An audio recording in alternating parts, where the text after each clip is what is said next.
Estamos listos entonces para presentar al próximo panel. Seguimos haciendo doble clic en inteligencia artificial. Es tan importante poder entender qué implicancia tienen nuestros negocios, cómo hay que explorarla, qué tienen que ver los datos, que son el suministro esencial de la IA para poder tomar decisiones y obtener mejores resultados. Vamos a escuchar ahora al panel IA aplicada, cómo los datos mejoran y mejoraron los resultados. Porque vamos a ver casos que ya lo están viviendo, que ya están disfrutando de lo que es poder entender a los datos para aportar valor al negocio. Para eso la vamos a escuchar a Paola Feller, directora de Transformación Digital e IA del Grupo ST, y a Rafael Ignacio Sánchez, Chief Innovation Officer de Todo Modo y Isadora. Y ellos van a estar conversando con Freddy Vivas, CEO y fundador de Rocking Data. Un fuerte aplauso para ellos.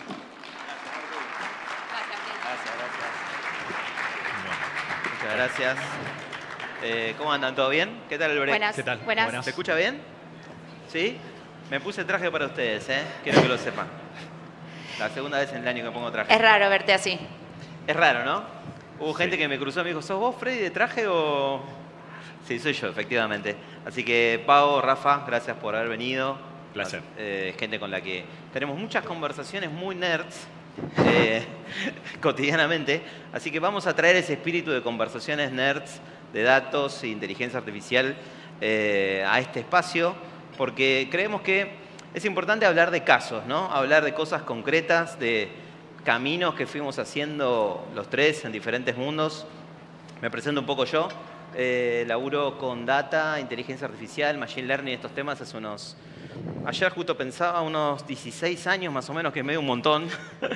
así de viejo soy, pero me encanta. Y ahora como que se puso de moda, pero es interesante ver qué está pasando en todo ese ecosistema de datos y de inteligencia artificial. Algunas cosas ya vimos recién. Vamos a charlar de eso. En mi rol también como profesor de la Universidad de San Andrés, siempre tratamos de incorporar voces diferentes. Los chicos siempre son parte de algunos de nuestros programas. Así que creemos que lo importante es charlar de casos concretos, ejemplos y de una visión más holística, no solo de que esto es un tema tecnológico, ¿no?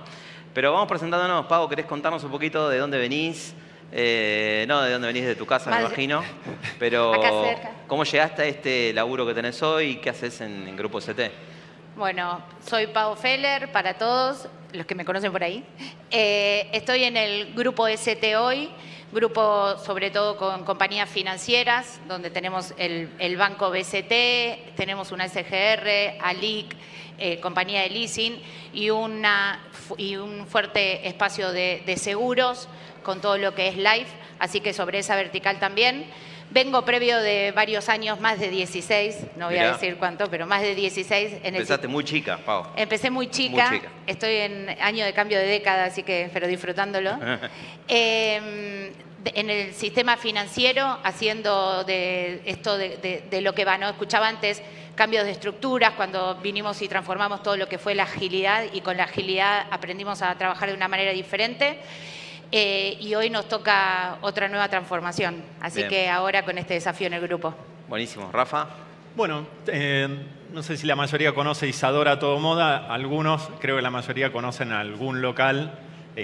Bueno, es una empresa que nació en Argentina, pero ya somos más de 4.500 personas. Es la tercera empresa más grande del mundo en accesorios de moda. Tenemos más de 850 locales. Ahora estamos en 12 países.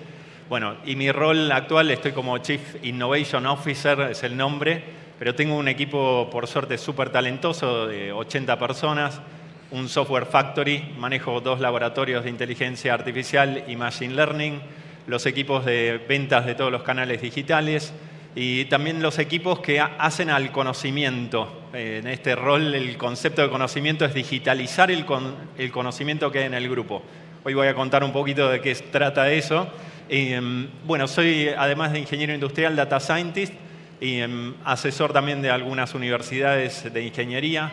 Y bueno, bastante freak a veces, en temas que nos parecen súper interesantes y que además nos fue pasando que esa pasión por esos temas se fue poniendo cada vez más en auge y esa pasión que compartimos fuertemente tiene que ver con que son herramientas de transformación que dan viabilidad a negocios económicos al final. Sí, claro, obvio. Quería meterme un poco más en el mundo de los casos, como dijimos al empezar el panel. Lo que suele pasar para los que trabajamos en tecnología es que todo el mundo cree que es solo tecnología, ¿no? Como, bueno, lo importante es saber qué algoritmo uso o uso esta herramienta. Y los que trabajamos hace muchos años implementando este tipo de capacidades, dándole a las empresas estas posibilidades, sabemos que es mucho más que eso, ¿no? De hecho, nosotros hablamos con Pau mucho de tener como 3 grandes ejes, ¿no? Un eje que le decimos tecnología, donde está justamente todo esto que es lo normal que estemos pensando. Un eje donde están los casos, cuáles son los casos que voy a elegir. Y un eje que son las personas. Y tenés que trabajar en esos 3 ejes al mismo tiempo. Ahí, Pau, ¿qué desafío fuiste encontrando? Que yo ya lo sé, se ríe, Pau, pero yo ya lo sé, pero que para que lo sepa todo el mundo, ¿qué desafíos ves o qué caso querés contarnos también?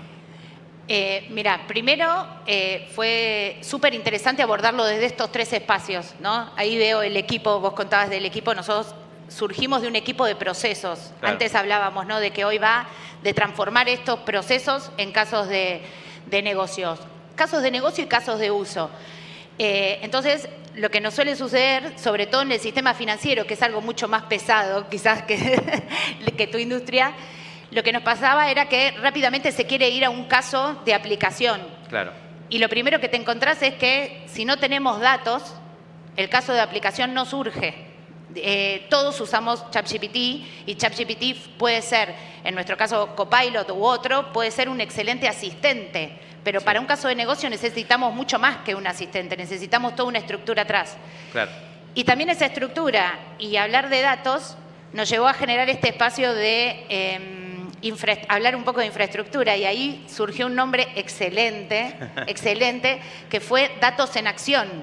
Y al empezar a hablar de datos en acción también potenció el otro vertical, que son las personas. Digo, hablar de inteligencia artificial, y mucho se habló en el panel anterior, nos moviliza, ¿no?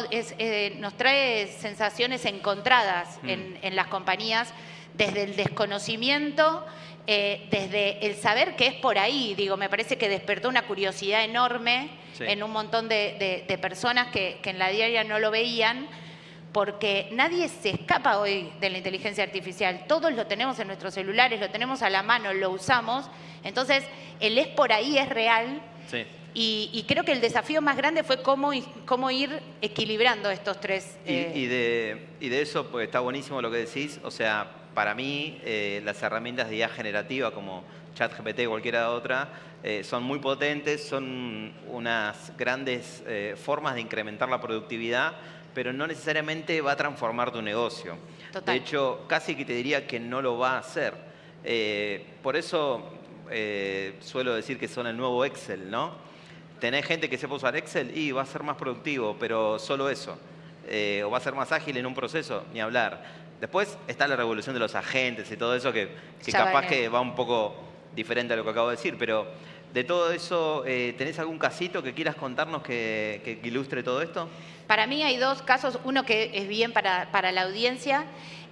Mucho se habla de análisis crediticio, ¿no? Y la realidad es que, bueno, hoy tenemos modelos para hacer análisis crediticio y lo estamos viendo, pero encontramos un valor agregado que es la base de datos que empezamos a generar, ¿no? Les soy concreto, hoy tenemos en análisis 500 compañías que estamos analizando a través de variables diferentes a lo de que cualquier banco, ¿sí?, hacía a través de un modelo de análisis crediticio. Entonces, hoy estamos observando, y también se habló de esto antes, de decir, tenemos el resultado, Claudio, que está ahí, que es el sponsor de este caso, el caso real. La realidad es que empezó con una idea de decir, esto es un caso que podemos implementar a través de un modelo, lo hablábamos hace un rato, pero esto nos está llevando más. Y hoy lo que estamos haciendo es detectar otros insights a través de esos datos. Bien. Y por otro lado, hablamos de procesos, el más interesante, y habla de agentes, habla de orquestar agentes de inteligencia artificial, es en seguros. En el grupo trabajamos juntos también con Freddy, muy fuerte en esto de cambiar la cultura, ¿no? Y el grupo se propuso como propósito desarrollar y acompañar el crecimiento de nuestros clientes. Ese propósito nos ayudó también a priorizar los casos que queríamos empezar a indagar. Y en el mundo de seguros surgió todo lo que fue y es el proceso de siniestros. Claro. Cómo desde que recibíamos ese pedido hasta que efectivamente se hacía realidad, ¿no? Y me parece que ahí experimentamos, aprendimos, tuvimos que hablar de set de datos, tuvimos que hablar de procesos en hoja en blanco. Me parece que hoy tenemos esta oportunidad nuevamente. También se habló, no me acuerdo quién mencionó, de cómo los ciclos fueron acompañando las transformaciones. Para mí esta tecnología nos trae, digo, ¿cuántas veces nos ponemos a diseñar? Para mí no es como una reingeniería de procesos, ¿no? Esto es diferente. Esto es decir, me olvido de cómo lo hago. Sí. Capaz de estirar un proceso y hacerlo de vuelta, porque antes lo tenías pensado sin IA generativa, por ejemplo, y ahora de repente este proceso lo tenía así y lo emparchaba porque no existía esta capacidad que ahora sí existe. Digo, hoy, hace un rato también mostraba en el ejemplo, un agente que nos habla en lenguaje natural sobre nuestros datos, digo, también es una implementación que tenemos, sí. Y lo que nos hace es saber o tener preguntas diferentes también para analizar un negocio. Porque antes es como que uno se concentraba en lo que un dashboard te daba, ¿no? Claro, te quedabas ahí. Sí, sí. Te quedabas ahí. Y hoy la creatividad, sobre todo de quienes están atrás del análisis de esos números, va más allá porque le podemos hablar de esta manera. Sí, y eso tiene 3 años. No tiene mucho más que eso. Esa capacidad conversacional puesta a disposición de la interacción con la información. Es como una revolución de la manera con la que nos conectamos con la información, y eso tiene pocos años. Antes se podía hacer, sí, pero era muy complejo, muy caro.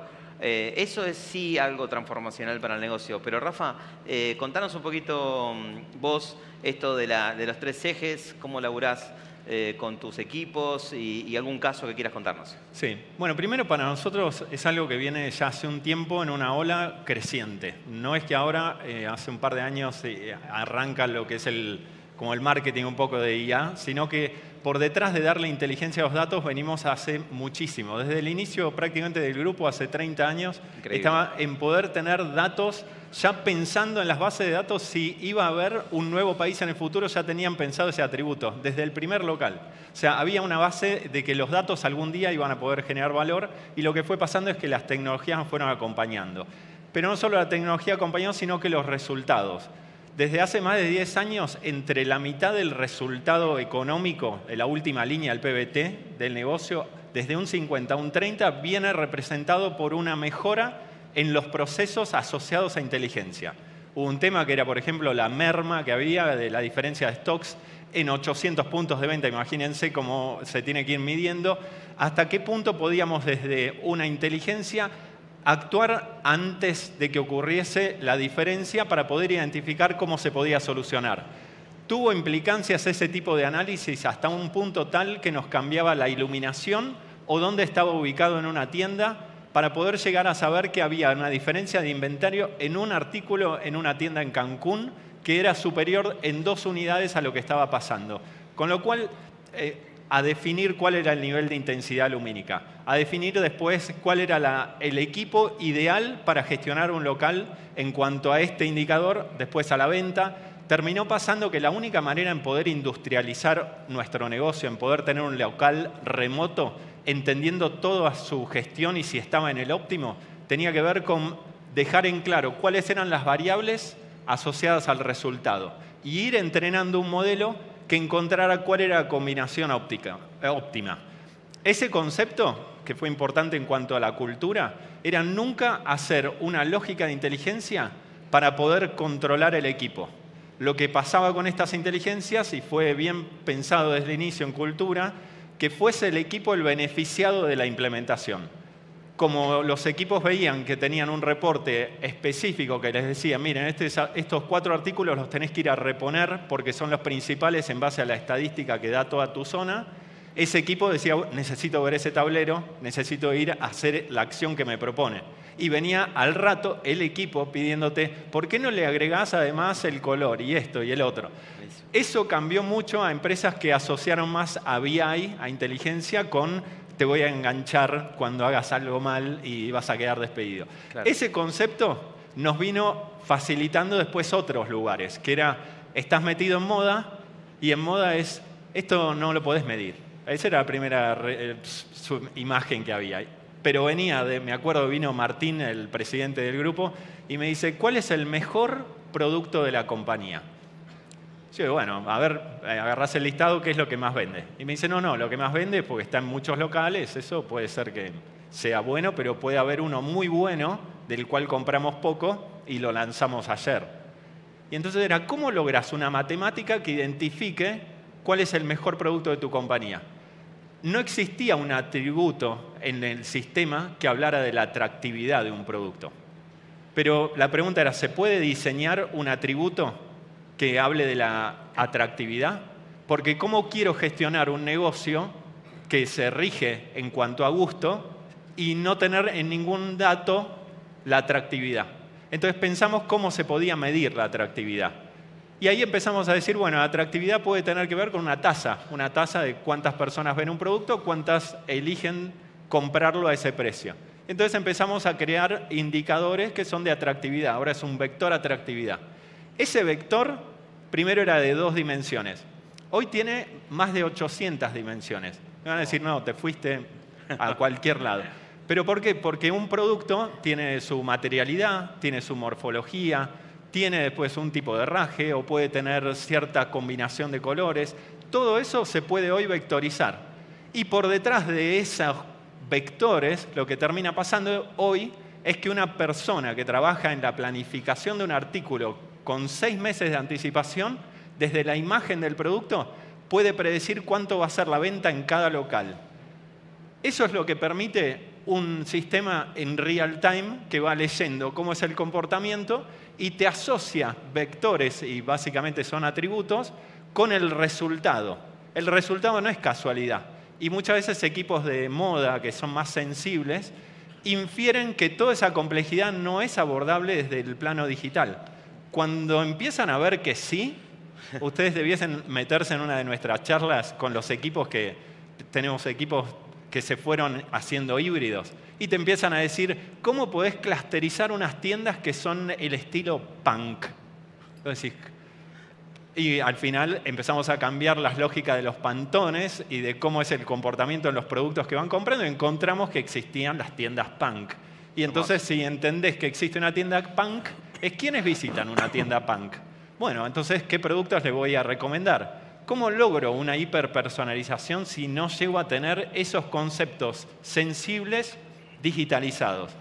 Y cuando los digitalizás y los enchufás, como mostraba hace un ratito, con inteligencia artificial de GPT, que tiene un entrenamiento general excelente, pero no entiende tu negocio, si lográs conectar esos dos munditos, terminás haciendo que sea una solución que los equipos te piden, por favor, porque les solucionaría miles de decisiones que toman a diario que saben que no son las óptimas para lograr sus resultados.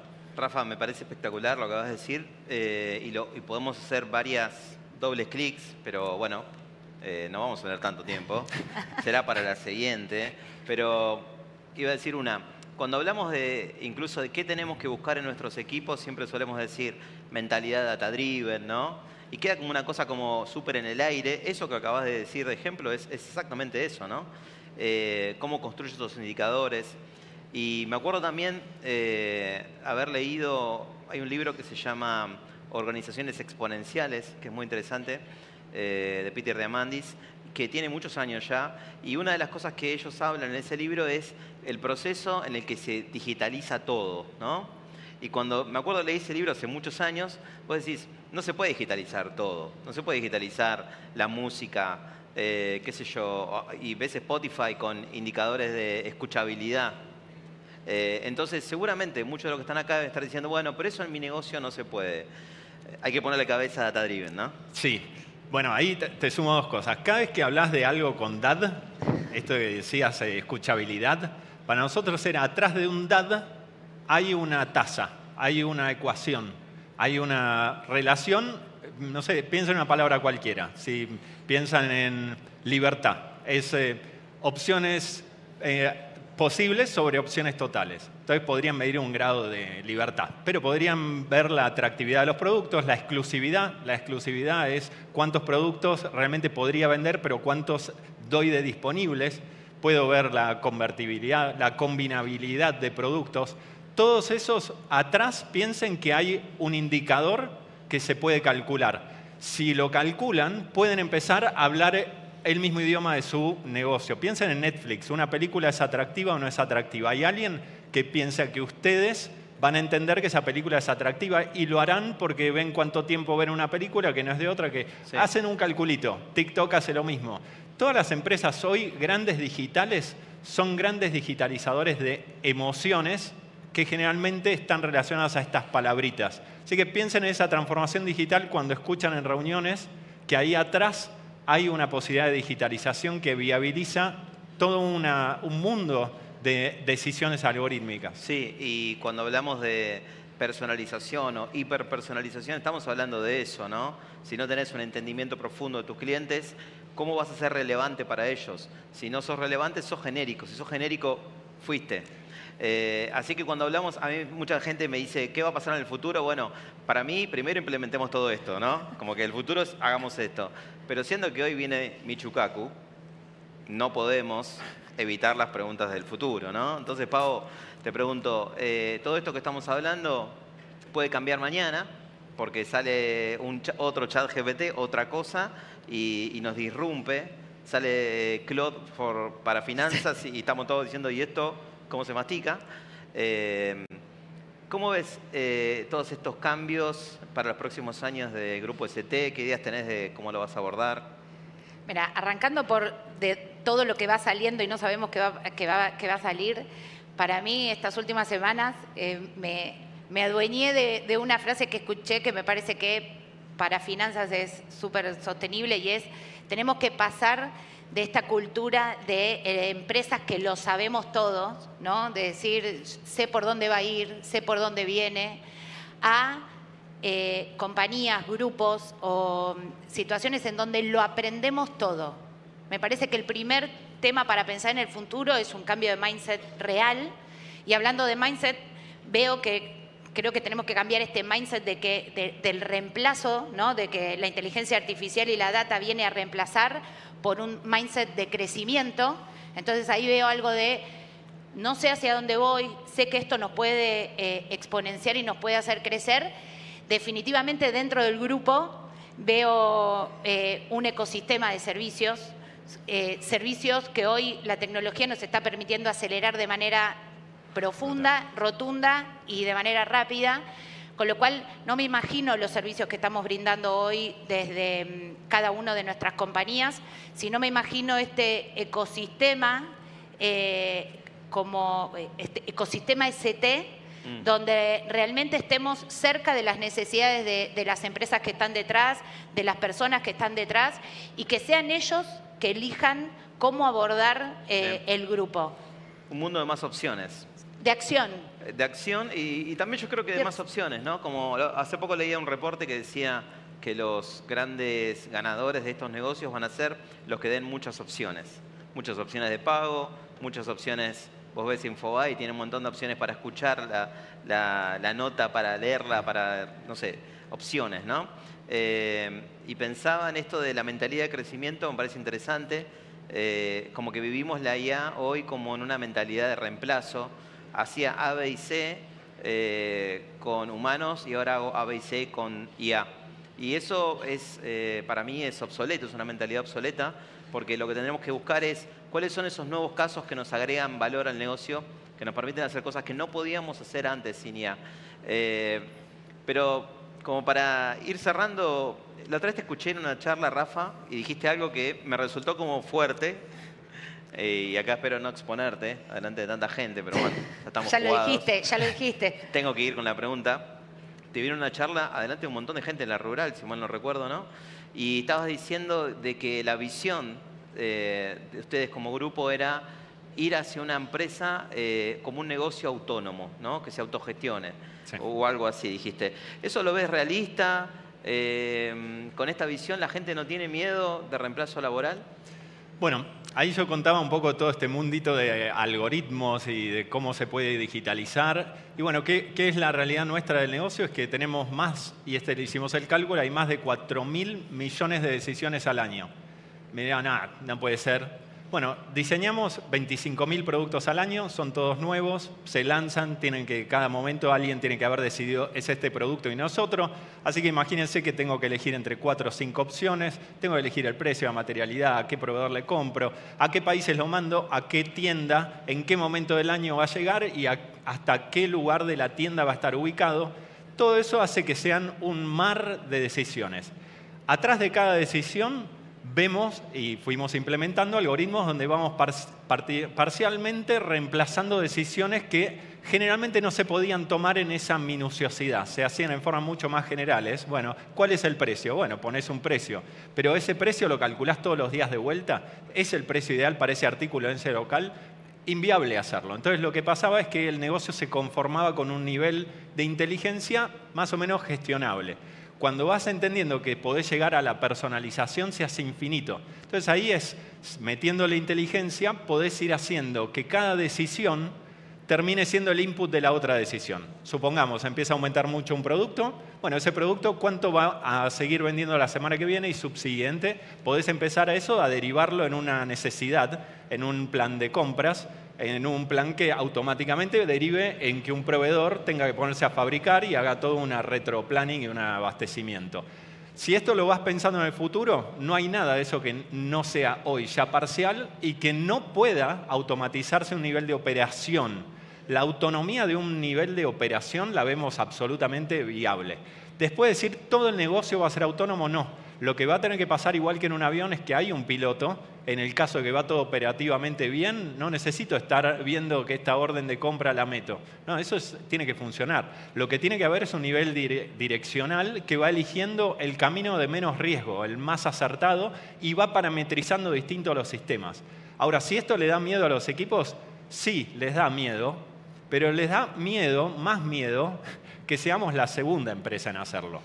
Porque como va a pasar ese futuro, y se está viendo que eso se puede, primero todo esto es una oportunidad enorme para seguir creciendo. El año pasado abrimos 5 países, que eso es porque había capacidad financiera, porque había otras pérdidas que dejamos de tener. Así que hay como un beneficio que decíamos antes. ¿Cómo lográs que una tecnología no sea una amenaza en sí misma, sino una oportunidad? Y tenés que ir haciéndola concreta. Entonces, concretamente vemos que es el camino que más tranquilidad le da a un equipo que sabe que esto va a ser viable y que puede ser parte de esa transformación que le puede permitir crecer como compañía, estar en una compañía que sea la primera y no la segunda. Me encanta esa visión, es muy positiva. Así que les pido un aplauso grande para Rafa y Pau. Gracias. Bueno, Paola, Rafael, Freddy, gracias por habernos mostrado casos concretos de negocios que ya cambiaron, que ya evolucionaron, que son más productivos, eficientes, competitivos, gracias a la IA. Y seguro que alguno de ustedes ya quiere empezar a implementar alguna de las ideas que acaba de escuchar.